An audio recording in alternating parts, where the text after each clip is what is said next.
in 1995 started a conversation with a fan base which was maybe 5 people. And through this entire time, I've kept up the same conversation with the same people as they grow. And I'm letting you see me win. I'm letting you see me lose. I'm never allowing the product to be affected by what's going on, because this is the greatest relationship here. So, consequently, bam, they know some things when I come to town. They know I'm finna bring the baddest comedians with me. That's who's gonna be opening up. They know this all over the country. And then they know that whatever it is Katt's gonna talk about for an hour, they know he did not talk about this the last time he was here. They know that. Man, how in the hell do comedians get away with that anyway? Because I'm not going to see the same comedian tell the same jokes, 100 times in a row. You let a rapper rap the same songs, though. And you let a singer sing the same songs, the classics, and you'll allow that. And so yeah, but funny is supposed to be spontaneous. So that's the difference. Well, understand that comedy has its roots long before social media. So before social media, you might have heard that this comedian is funny, right? And somebody might have told you what he said, but it didn't sound that funny to you. They just told you what he said. But when you see him in person, oh, he's hilarious. And so comedy always had a cycle where you showed the whole circuit your body of work. It's just comedians had gotten so lazy that they were doing one great set that they had on Comic View or Def Jam, and they were touring that for 15 years without changing it. And so we made it a part of our effort to push the fact that you should be writing new material and shaming the community into it by just, I'm going to keep putting out these specials and it's new material. How long are you going to continue to tell these jokes? Because in a minute, the audience is going to be like, no, they got to say something new. And eventually the audience did do that. And Well, some audiences show up and they want you to say the old joke. They demand that you tell the old joke. I don't have not one of those people in my fan base because they know better. They know that I would never let you pay me so you can hear some shit I already said. I respect you too much for that. What you gonna get from me is brand new. This is new. Right now you have 12 comedy specials. Okay. Is there a magic number in mind, or you just want to just keep running to make sure you got the all-time number and that's secure? Are you already at the top? You got more. I'm in no way counting numbers. You've done. I'm saying if 12 is the most, if 12 was the most, there's not a number because I'm not putting a number to it. But I've been special that many times for an hour. 17 tours, 100 cities. That is a lot of work. That's enough work for a few lifetimes. Most comedians won't even get 100 cities. Well, most comedians ain't gonna do that one time.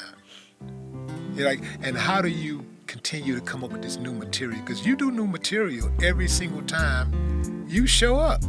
That's crazy. It's a new show every single time I show up. Man, that is crazy. I'm a comedy connoisseur. I follow comedy. Most of the comics that are the top dogs right now, as far as like in some of our heroes in comedy, I was there when they were like working on their first jokes. Yeah. I was watching them and supporting them way back then. But that is a tough feat to be able to do something like that. And I think that the reason why... Not in 24 years. Yeah. Huh. I think the reason why people like you is so much. What you do is you resonate with them so much. Is like what you just said. You show them the good and the bad side of you, but also you're talented. You're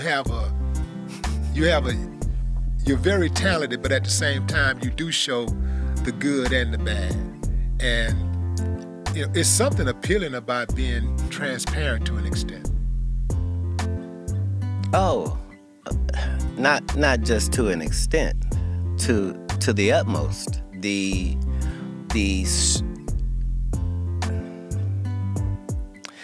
As soon as you, as a person, decide that you're not gonna lie anymore, and that whatever problem that you have, you're gonna deal with that problem right then where it presents itself, it'll show you a whole new side of you. It's very important. It's very important. When you lie and allow lies, for some people it's just, I'm just a little delusional. No, it's dangerous for you to do that to yourself. It's very unnecessary for you to. You was on this radio station in Atlanta, and this host made a joke about you, and you killed a man for I don't know how long that was, but man, I was like, time out, call the police, something, stop this slaughter, man. It was like, you really did a bad, and you didn't, I don't think you cursed one time. I was just going to say, be very careful when you say how badly I did her, because I never called her out of her name. But that's what I'm saying. I was very composed. That's my point. But let me explain it. Let me give you the exclusive. No, let me make the point. Okay. You're one of the few only you and Bruce I've ever seen do that before. Destroy a heckler or someone that was challenging you or whatever. Destroy them for several minutes. Bruce killed this chick for about, I don't know, man, about 25, 30 minutes one night in Houston. And I never seen anybody else do that but you. 25, just back to back, gut busting, same person, no cuss words. Yeah. I had never seen that before, so how were you able to maintain your composure for that long? Well, a very interesting thing happens when you try to trap something that's bigger than your trap. So imagine you set out a trap for a turtle and a rhinoceros steps into it. It's finna be a whole different situation now. So this lady behind the scenes is begging me to come into this interview that I've not scheduled, that I don't want to do, that I'm not dressed for, that nobody's called me about. She just wants it.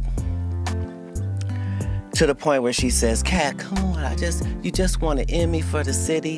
I just want to give you your flowers. Well, I won't talk about kids. I won't talk about no jail. I won't talk about...